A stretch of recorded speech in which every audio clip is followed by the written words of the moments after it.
Good morning friends. Day 17 of road to CL. As usual morning లేసి wait చేసేసుకొని మనం vote meal అయితే తీసేసుకున్నాం. లంచ్లో పన్నీర్ సలాడ్ అయితే తీసేసుకున్నాం.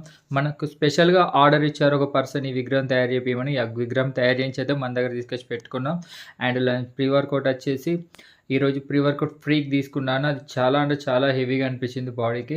అండ్ ఈరోజు వర్కౌట్ వచ్చేసి చెస్ట్ చేసాం అండ్ మిగిలిన వర్కౌట్ కూడా చేసాం. కొంచెం యాప్స్ కూడా ట్రైన్ చేసాం. ఆఫ్టర్ వర్కౌట్ మన బాడీ కండిషన్ వచ్చేసి ఇలా ఉంది.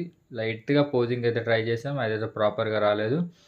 ఇప్పుడు ఈ వినాయకుల చవితి అయిపోయిన తర్వాత మనకున్న విగ్రహాలు సేల్ అన్నీ అయిపోయిన తర్వాత ప్రోగ్రామ్ అంతా వస్తుంది. ఆ తర్వాత నుంచి మనం ఇంకొక 20 days ఉంటుంది మన కాంపిటీషన్. ఎందుకంటే నెక్స్ట్ మంత్ 25th ఉంది మన కాంపిటీషన్. అప్పటికి ఇక ఫుల్ ఫ్లెజ్గా రెడీ అవుదాం. ఇప్పుడైతే మన బాడీ కండిషన్ ఇది. అక్కడనే మన పోస్ట్ వర్కౌట్ షేక్ అయితే తాగేసి లంచ్లో వచ్చేసి చిక్ పీస్ అయితే తీసేసుకొని దగ్గర 11:30 అవుతుంది. బట్ అయినా కూడా మనం వాకింగ్ కంప్లీట్ చేయడానికి అయితే బయటకు వెళ్ళాం. 12:30 వరకు మనం వాకింగ్ కంప్లీట్ చేసేసి